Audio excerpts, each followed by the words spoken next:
Por favor, abran sus Biblias en la segunda carta de Lucas, dirigida a Teófilo y que conocemos como el libro de los Hechos.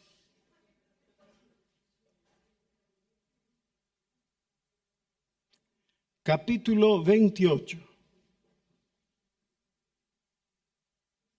Y vamos a leer desde el versículo 11.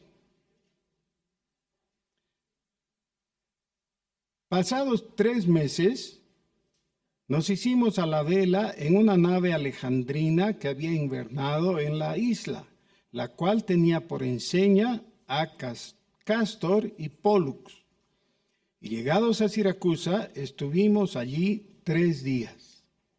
De allí, costeando alrededor, llegamos a Regio.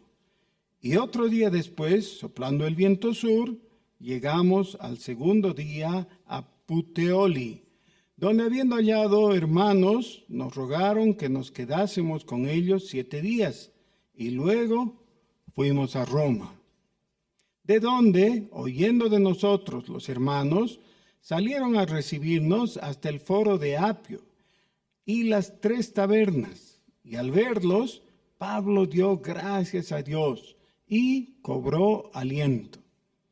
Cuando llegamos a Roma, el centurión entregó los presos al prefecto militar, pero a Pablo se le permitió vivir aparte, con un soldado que le custodiase.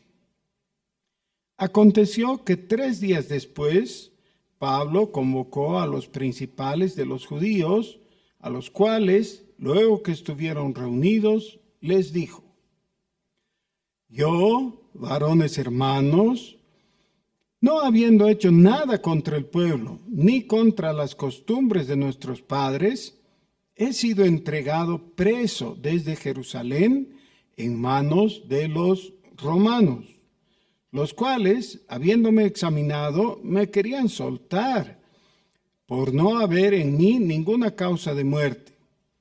Pero oponiéndose los judíos, me vi obligado a apelar a César, no porque tenga de qué acusar a mi nación. Así que por esta causa os he llamado para veros y hablaros, porque por la esperanza de Israel estoy sujeto con esta cadena. Entonces ellos le dijeron: Nosotros ni hemos recibido de Judea carta acerca de ti, ni ha venido alguno de los hermanos que haya denunciado o hablado algún mal de ti. Pero querríamos oír de ti lo que piensas, porque de esta secta nos es notorio que en todas partes se habla contra ella. Y habiéndole señalado un día, vinieron a él muchos a la posada, a los cuales les declaraba y les testificaba el reino de Dios desde la mañana hasta la tarde, persuadiéndoles acerca de Jesús, tanto por la ley de Moisés como por los profetas. Y algunos asentían, a lo cual se decía, pero otros no creían.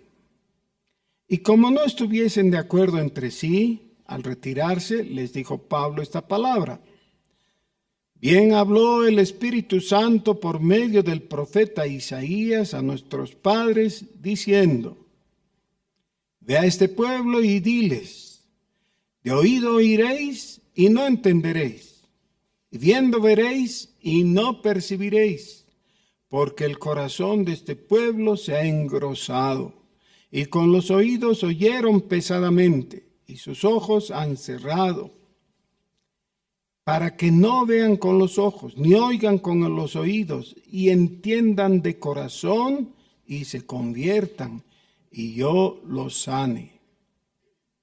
Sabed, pues, que a los gentiles es enviada esta salvación de Dios, y ellos oirán. Y cuando hubo dicho esto, los judíos se fueron, teniendo gran discusión entre sí. Y Pablo permaneció 2 años enteros en una casa alquilada y recibía a todos los que a él venían. predicando el reino de Dios y enseñando acerca del Señor Jesucristo, abiertamente y sin impedimento. Algunos han sugerido que aquí, en vez de punto final, debiera ponerse puntos suspensivos, porque el libro de los Hechos continúa. Todavía se está escribiendo en la mente del Señor y en los registros de la iglesia. ¿Qué es lo que está pasando ahora? Es la continuación de esto. Pero el libro mismo, este libro en concreto, que es, como ya mencioné, la continuación del Evangelio según San Lucas, tiene un propósito exacto. Ese propósito no podemos deducir, o tal vez sí deducir, pero no podemos especular y no podemos imponerle desde nuestra propia mente. Ese propósito está expresamente dicho en el Evangelio según San Lucas, en el prólogo, en los 4 primeros versículos. Ahí Pablo le dice a Teófilo que el propósito del Evangelio y por tanto después del libro de los Hechos es que él conozca todas las cosas bien desde el principio para llegar a la conclusión correcta. Es decir, que el conocimiento del Evangelio no tiene que ser algo difuso. Si nos hiciéramos mutuamente algunas preguntas entre nosotros acerca de los detalles del Evangelio, es posible que en algunos casos algunos tuvieran que decir algo vago, algo cercano, pero no preciso, no exacto. En algunos casos tenemos en la vida cotidiana ejemplos muy interesantes. Yo he tenido en ocasiones algún auto viejo que he tenido que hacer reparar, ¿no? Y a veces los mecánicos son frescos. Le llevas el auto y te dice, tráigame tal repuesto. Y te mandan, ¿no? Para que tú consigas, porque es algo que ellos debían hacer, pero te encargan. Y a veces la pieza que te dan a buscar solamente se puede conseguir en alguna tienda especializada y tienes que llevarle un ejemplar, es decir, la pieza que estás reemplazando, porque ya está viejita o está quebrada o algo así, tiene que servir para que el vendedor sepa qué es lo que le estás pidiendo exactamente. Yo creí en su momento que esa era una exageración. Pensé que después de todo, si tienes el nombre de la pieza y los números de serie, eso era suficiente. Pero me ha pasado alguna vez que he ido y me han dicho, pero ¿qué versión? ¿Que esa pieza tiene una versión diferente? Sí. Así que he tenido que llevar, y el lugar donde estaban por venderme, han visto, y tenía una pestañita diferente, la una de la otra, y por tanto no servía. Quiere decir, necesitamos ser muy precisos en algunas cosas. Ahora vean, si compro una pieza de motor para reemplazarla y no es exactamente la que se necesita, ¿qué pasará? No va a funcionar o el mecánico me va a rechazar. Y va a haber pérdida porque a veces se compra y ya no te quieren devolver y todo eso, ¿no? Es muy grave. Finalmente, se pierde lo que valió la piecita. Eso es. No es tan grave. Pero si tú no tienes con precisión algunos detalles de aquello que compone el Evangelio, entonces lo que está en juego no es una piecita mecánica para tu automóvil. Lo que está en juego es tu salvación eterna. El otro día en una reunión estábamos hablando acerca de unos detalles muy interesantes respecto a la doctrina.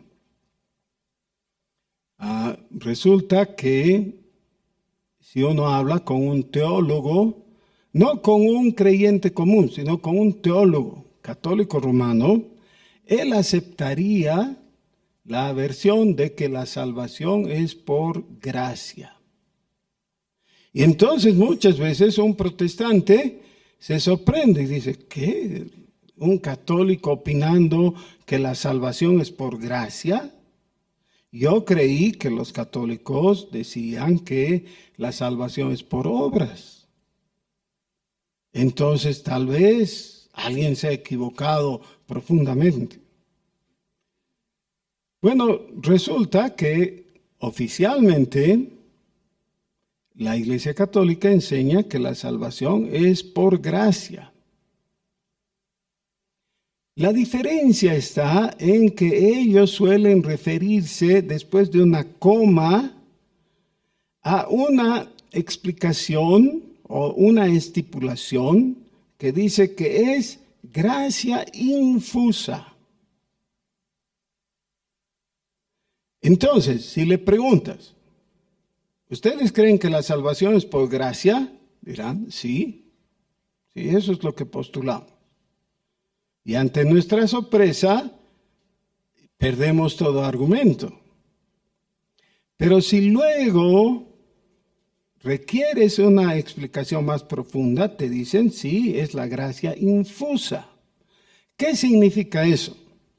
Que la gracia de Dios llega a la persona para promover en ella la capacidad de realizar obras que agraden a Dios y a la postre, en resumen, se llega a que la salvación es por obras que realiza la persona capacitada por la gracia infusa que le ha sido dada a través de los sacramentos.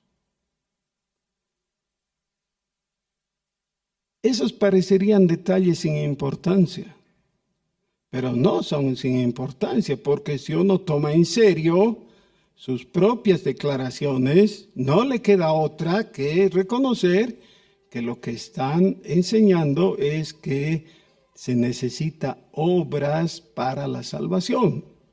Y en Efesios capítulo 2, versículos 8, 9 y 10 dice, porque por gracia sois salvos por medio de la fe, y esto no de vosotros, pues es don, es decir, regalo de Dios. No por obras. Y ahí es donde choca el asunto, ¿no? No por obras. Las obras no son consignadas para tomarse en cuenta y decidir tu salvación o tu condenación. Quiere decir, el detalle cuenta. Eso es muy importante. Ahora, al llegar al final del libro de los Hechos, aunque vamos a tener un sermón adicional después, pero ya hemos leído el final del libro de los Hechos, necesitamos preguntarnos, ¿por qué Lucas se ha pasado 28 capítulos, algunos muy interesantes, contándonos el nacimiento de la iglesia y dejando varios hilos sueltos, varios cabos sueltos con preguntas que nos hacemos? ¿Qué pasó con tales? Por ejemplo, vean ustedes aquí en este pasaje. Dice que los hermanos de Roma, es decir, los cristianos de Roma, se enteraron de la llegada de Pablo a la ciudad y fueron y le visitaron, pero luego parece ser que ya no hay un contacto continuo, o por lo menos no es un contacto profundo, porque Pablo estaba detenido. Era una especie de arresto domiciliario. Entonces Pablo no podía moverse, tenía que estar en el lugar custodiado por un soldado mientras llegara el momento del juicio. ¿Cuánto apoyó la iglesia cristiana que ya existía al apóstol? Pero lo último del pasaje parece mostrar que él estaba solo. Seguramente visitado por algunos de los creyentes, pero no llegó, digamos, para establecerse dentro de la iglesia de Roma. Ahora vean ustedes, si uno lee todo el Nuevo Testamento, o si ya ha leído todo el Nuevo Testamento, se da cuenta que uno de los grandes picos de esta cordillera de revelación es la epístola a los romanos. A tener el Nuevo Testamento y no tener Romanos, por ejemplo, sería una pérdida muy grande. Romanos es muy importante porque es la más clara y amplia presentación del Evangelio. Es una presentación redactada por una mente legal y genial, ¿no? La explicación de la epístola a los romanos es magistral. Bueno, ¿cuándo escribió Pablo la epístola a los romanos? Entre 5 y 6 años antes de que ocurra esto que estamos leyendo en Hechos. ¿Por qué? ¿Dónde estaba Pablo cuando escribió la epístola a los romanos? En Corinto, en su segundo viaje misionero. Así que, claro, han pasado años desde entonces. Seguramente la iglesia de Roma se ha visto enriquecida profundamente por la epístola que el apóstol les ha enviado, con toda la explicación y aclaraciones que hay en ella. ¿Qué pasó en ese tiempo? ¿Por qué parecen haberse enfriado las relaciones? Recuerden, por favor, que una de las frases que se va repitiendo en la epístola a los romanos es a los judíos primeramente y también a los griegos.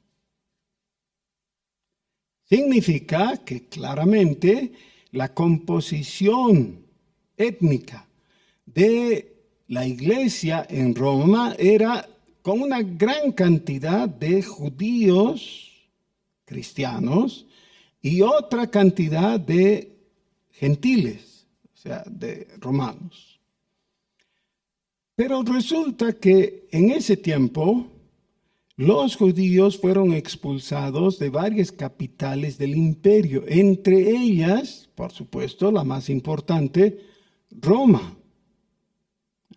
Recuerden que en el capítulo 16 de la epístola a los romanos, casi todo el capítulo está dedicado a salutaciones que el apóstol envía a conocidos suyos, que eran judíos en su mayoría, y que habían tenido que dejar Roma por instrucciones del emperador. Así que la población en la iglesia se había renovado. Bueno, ¿por qué estoy mencionando esto?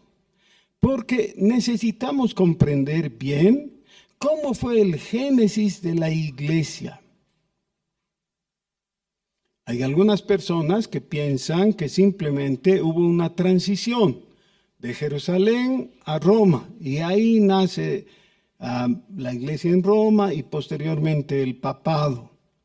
Pero el papado surge como 5 siglos después. No tiene nada que ver con esta época apostólica. Pero sí tiene que ver con esa transición de la mentalidad judía o judaica en cuanto a lo religioso a una nueva visión que es evangélica. ¿Por qué digo esto? ¿Y por qué es digno de enfatizarse? Hay algunas personas que entienden la conversión como un cambio de religión. Antes hacías ciertos ritos, cumplías ciertos ritos y creías en ciertas doctrinas, y ahora eso es como un maquillaje, ¿no? Diferente, pero básicamente es lo mismo. Y sí, efectivamente hay un cambio en ese sentido, pero que es secundario y que es solamente consecuencia de el otro asunto que tiene que ver con la transformación. En Romanos capítulo 12, los primeros 2 versículos hablan de eso. El versículo 1 de la transformación a la que nos insta el apóstol, y el versículo 2 a la renovación de nuestra mente. Necesitamos pensar en otros términos. Un ejemplo sencillo de eso es lo que nos pasa cuando viajamos al exterior. Yo sé que, si no todos, la mayoría de los que estamos presentes aquí hemos viajado al exterior alguna vez. Bueno, casi enseguida sucede que tienes que adaptarte a pensar en la moneda de ese otro país. Y de vez en cuando te das cuenta que la economía de ese otro país no tiene que ver solamente con la cifra de la moneda. No es cuestión monetaria. Son conceptos económicos diferentes. En algunos países, por ejemplo, la comida es más o menos, está al nivel del costo de la comida en Bolivia. Pero la ropa es muchísimo más cara. Y uno dice, no corresponde. Sí, porque sus conceptos económicos son diferentes. Algunos de ustedes han estado últimamente en el Brasil. Uno de los shocks más inmediatos que uno recibe es que el costo del transporte en el Brasil es 3, 4, 5 veces más alto que aquí en Bolivia. ¿Ya? Moverse de un lugar a otro es costosísimo. Y entonces, claro, nosotros acostumbrados al precio del minibús, ¿no? Algunos usan minibús. Pensamos, con una monedita de 2 bolivianos ya tienes el pasaje. Sí, en el Brasil necesitarías de 20 bolivianos para el mismo servicio. Ya, lo que le estoy tratando de mostrar es que es otro enfoque que tiene que ver con la moneda, pero más allá de eso. ¿Qué es lo que Lucas quiere mostrarnos? Todos nosotros hemos estado acostumbrados a un régimen, cualquiera que este fuere, anterior. Y hemos aprendido a movernos dentro de ese régimen, dentro de esa estructura. Más importante, dentro de esa cosmovisión, es decir, cómo ves el mundo en general. Lo que para el mundo es aceptable, a veces para el reino de Dios es absolutamente inaceptable. Y al revés. Yo sé que todos conocemos ciertas frases. Por ejemplo, dice el Señor Jesús, el que quiera seguirme, tome su cruz y sígame. Y estamos acostumbrados. Algunos, oyendo eso, lo que hacen es ir a su joyero y sacan una cadenita de oro con una cruz, ¿no? Y se la cuelgan sobre el pecho y estoy llevando mi cruz. Sí, todos nos damos cuenta, es un poco risueño, ¿no? Eso es lo que quería decir Jesús. Que te cuelgues una cruz sobre el pecho. ¿Qué quería decir? Si es que juzgamos ese requerimiento del Señor según los valores del mundo a los que nos hemos acostumbrado, entonces eso es totalmente inaceptable. Totalmente inaceptable.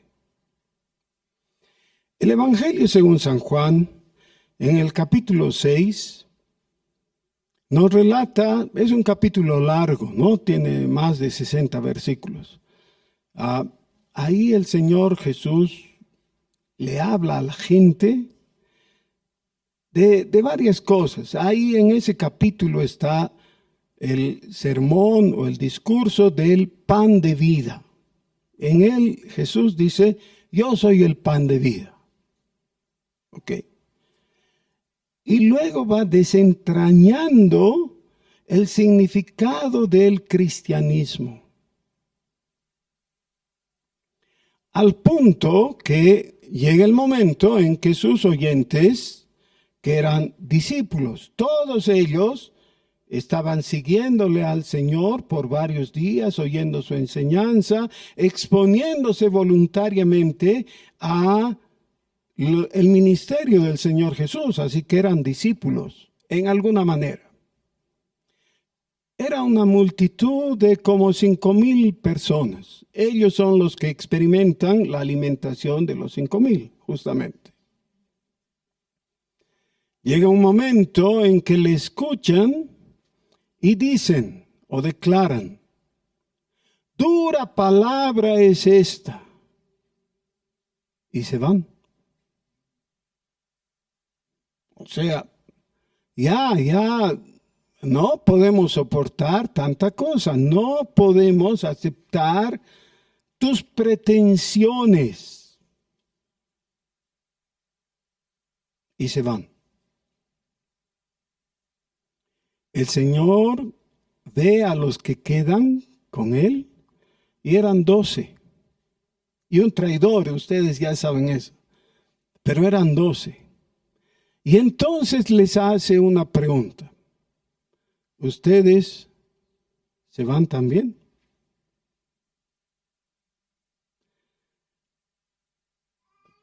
Pedro era un metepata, ¿no? Era una persona que se descontrolaba a veces. Pedro le dijo, ¿a quién iremos?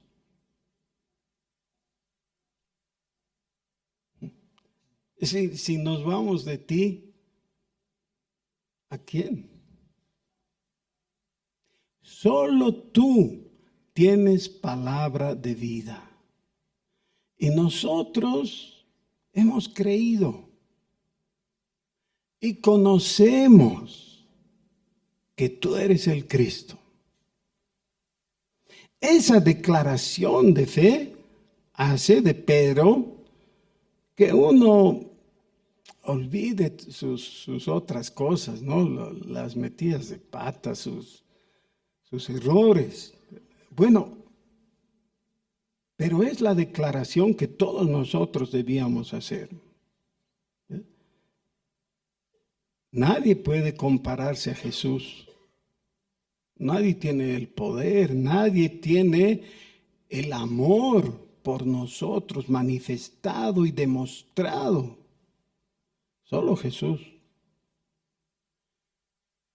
Si nos vamos de Jesús, ¿a quién? Bueno, de lo que estamos hablando es de la necesidad de conversión, no de una religión a otra que puede ser parecida o muy diferente, no importa. No, no es eso. Estamos hablando de la necesidad de conversión, de estar en nuestros propios caminos, los cuales a veces son calificados por nosotros mismos como rectos. ¿Ya? La mayor parte de los que estamos aquí nos calificaríamos como gente decente y honorable. ¿No es verdad? Sí. Pero perdidos, sin salvación.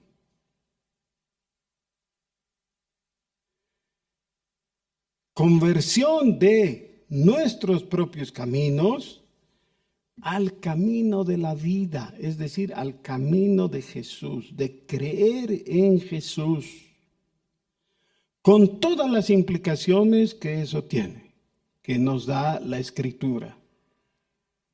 Ahora vean, el apóstol Pablo ya está en Roma, ya está detenido, está esperando su juicio.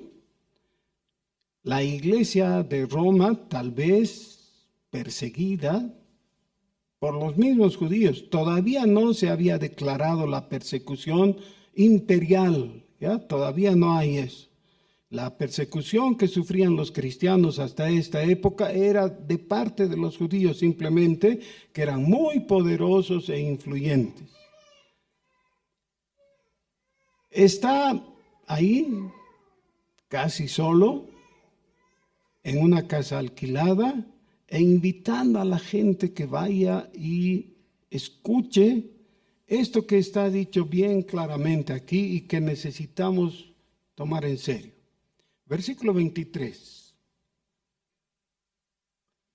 Señalándole o habiéndole señalado un día, vinieron a él muchos a la posada, a los cuales les declaraba y les testificaba el reino de Dios.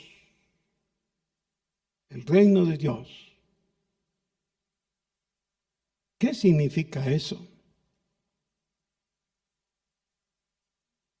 No es un título vacío que no implique nada, es todo lo contrario. El reino de Dios es el centro del mensaje del mismo Señor Jesús. Recuerden, Marcos capítulo 1, versículo 15, dice que el Señor predicaba y da el resumen de su predicación. Arrepiéntanse, el reino de los cielos, que es lo mismo que el reino de Dios, se ha acercado. Ahora vean, el reino de Dios es algo intangible para la mayoría de la gente.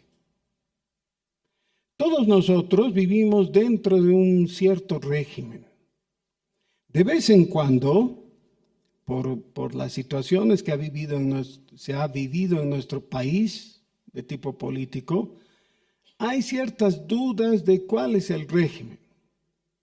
Una de las cosas graciosas es que todavía se sigue la discusión si fue golpe o fue fraude.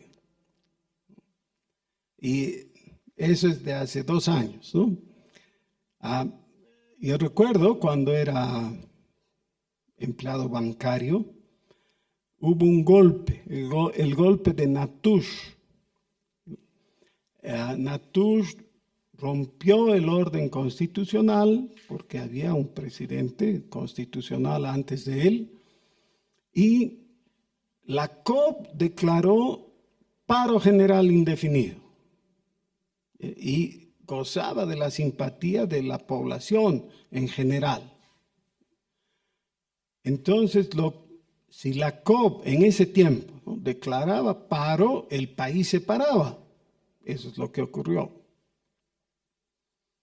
Bueno, resulta que Natush salió en la televisión y dijo, todos vayan a trabajar. El que no vaya a trabajar pierde su empleo. Así. No importa si es empresa privada o si es pública o lo que sea, todos tienen que ir a trabajar porque él quería regularizar su gobierno. Si había paro, eso no podía ser.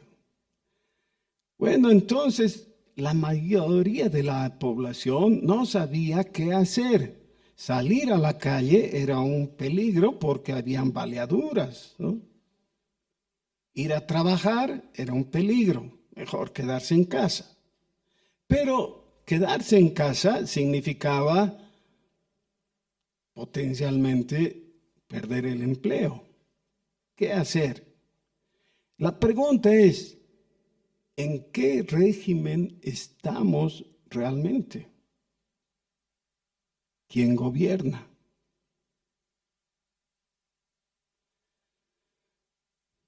En cierto momento el Señor Jesús declaró que en este mundo hay otro Dios, refiriéndose al enemigo. Porque esa es la percepción de la gente. En este mundo hay tanta maldad que seguro el que gobierna es Satanás. Y si así es la cosa, mejor vivir regidos por Satanás, porque él gobierna. Pero el Evangelio es la noticia de lo contrario. A pesar de las apariencias, no es Satanás el que gobierna. El que realmente está en el trono celestial es Dios. El Apocalipsis se ha escrito para eso, justamente, para revelar que el que está en el trono no es otro, es el Dios eterno, es el creador de todo. Y entonces, claro, van a venir los que objeten el asunto y digan, por ejemplo, bueno, si Dios está en el trono, ¿por qué hay niños en la calle?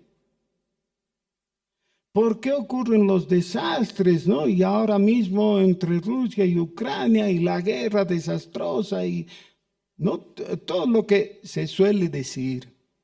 ¿Por qué? Si Dios está en el trono. Bueno, justamente de eso trata el Nuevo Testamento. La explicación extensa está en la Biblia, pero lo primero es oír la proclamación. Hay un Dios. Ese Dios es único. Es en 3 personas, pero todavía es Dios único. Es el creador del cielo y de la tierra. Ese Dios único está en el trono y tiene todo el poder. Y todavía no lo vemos, pero en breve vamos a ver su juicio. Y vamos a ver el despliegue de su majestad. La pregunta es, ¿vas a vivir en tus caminos que significan del enemigo? ¿O vas a convertirte? La conversión significa cambiar de rumbo, a veces hasta en 180 grados. Ibas hacia un lado y ahora vas en el sentido opuesto. Convertirse a Jesucristo. Ese es el llamamiento. Para los judíos era una cosa muy dura porque ellos habían sido criados, enseñados y toda su vida giraba alrededor de esa religión, el judaísmo, que consistía en reconocer ciertas verdades en medio de las cuales se habían introducido mentiras. Y la dureza de corazón que les hacía incapaces de reconocer al Cristo, al que estaban esperando. Ellos mismos estaban esperando al Cristo prometido, pero cuando llegó, no lo reconocieron. A lo suyo vino y los suyos no le recibieron. Mas a todos los que le recibieron, a los que creen en su nombre, les dio potestad de ser hechos hijos de Dios. Esa es la conversión. Realmente no importa qué eras antes, qué creías antes, en qué estaba tu confianza. Necesitas saber que ahora Jesucristo está siendo presentado. Hay que hacer una aclaración. Muchas veces se habla de esto en el sentido de que Jesús es alguien al cual necesitas recibir como tu Salvador. Y la invitación es que le recibas en tu corazón como tu Salvador. Esa es la mitad de la verdad, o quizás menos de la mitad. Más básico, más importante, es la confesión que está declarada en Romanos capítulo 10. Jesucristo es el Señor. El que ha venido de parte de Dios, porque es Dios mismo, hecho hombre, es el Rey. Es el creador de todo. Es aquel que siendo Dios mismo no ha tomado eso como base para aferrarse al asunto, sino que se ha despojado a sí mismo y se ha hecho hombre, con todas las limitaciones y dificultades, obediente hasta la muerte y muerte de cruz, dice Filipenses capítulo 2. Por eso, al Padre le plugo darle un nombre que es sobre todo nombre, para que en el nombre de Jesucristo se doble toda rodilla y se incline toda cabeza y todos le confesemos. El Señor, Jesucristo es el Señor. Esa es la conversión.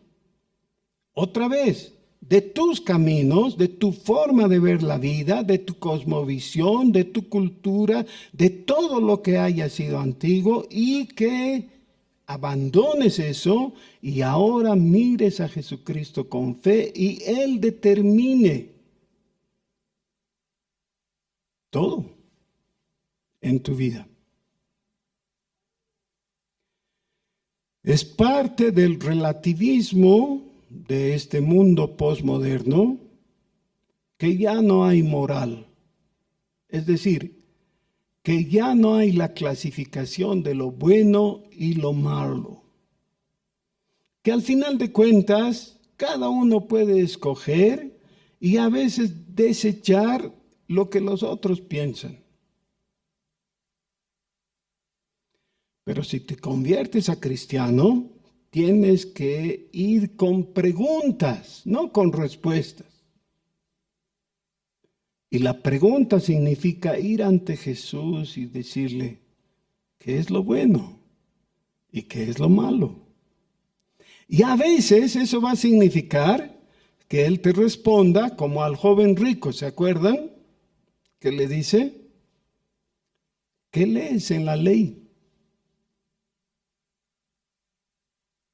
Y él dice, he cumplido toda la ley, no he matado, no he cometido adulterio, no he robado, estoy bien. Sí, parece. Ahora anda, vende todo lo que tienes, lo das a los pobres y ven y me sigues. Y claro, algunos dicen, bueno, pero eso le dijo al joven rico, a mí no me dice tal cosa. Al punto que nos quiere llevar el Evangelio es que el Señor siempre va a tener requerimientos que a tu mente natural va a significar imposible. Eso no. Eso se pasó de los límites.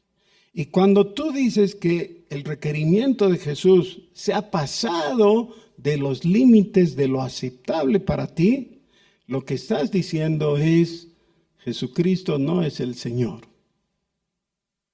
Jesucristo sí es un buen dato de referencia, pero el Señor no. Pero el Evangelio se apoya en esta declaración, que el reino de los cielos está presente porque Jesús está presente. Dice, persuadiéndoles acerca de Jesús y demostrándoles por la ley y por los profetas que eso ya estaba anunciado en el Antiguo Testamento. El último versículo dice que Pablo estaba ahí en la casa que tomó alquilada, predicando a los que iban a buscarle, predicando el reino de Dios. Ahora, el reino de Dios es el término que se repite entre los versículos 23 y el 31. Pero esto está conectado íntimamente con el hecho de que Jesucristo es el Señor. Vean el versículo 31. Predicando el reino de Dios y enseñando acerca del Señor Jesucristo, abiertamente y sin impedimento. El corazón mismo de la doctrina cristiana está puesto aquí. Jesucristo es el Señor.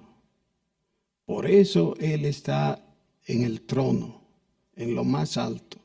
Y tiene un nombre que es sobre todo nombre. Es incomparable.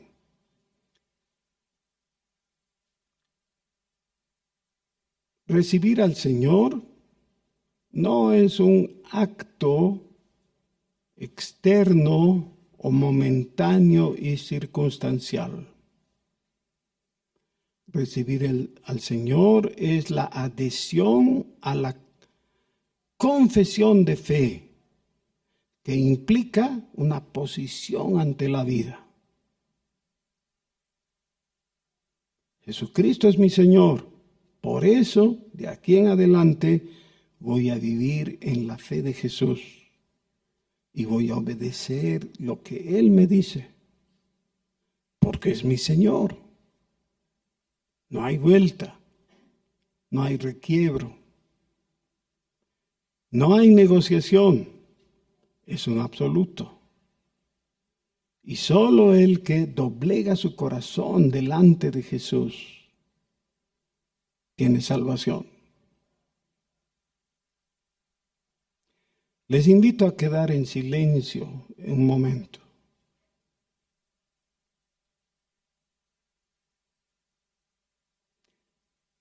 Y después de reflexionar, hacer una corta oración que comience con esta frase. Jesucristo, tú eres mi Señor.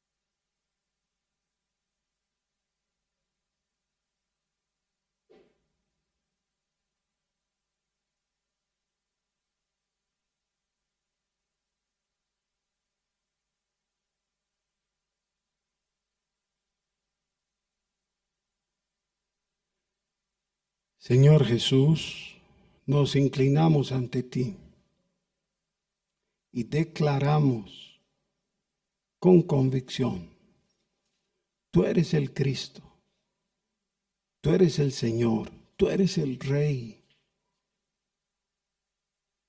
tú eres mi Señor. Tú me has salvado incondicionalmente. Gracias por entregar tu preciosa vida para poder rescatarme. Gracias por derramar tu sangre en la cruz voluntariamente como precio para mi redención eterna. Gracias. Bendito sea tu nombre, oh Señor. Ante ti nos inclinamos.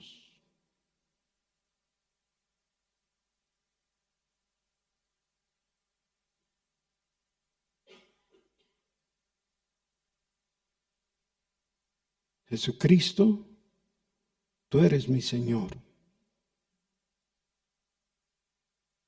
Amén.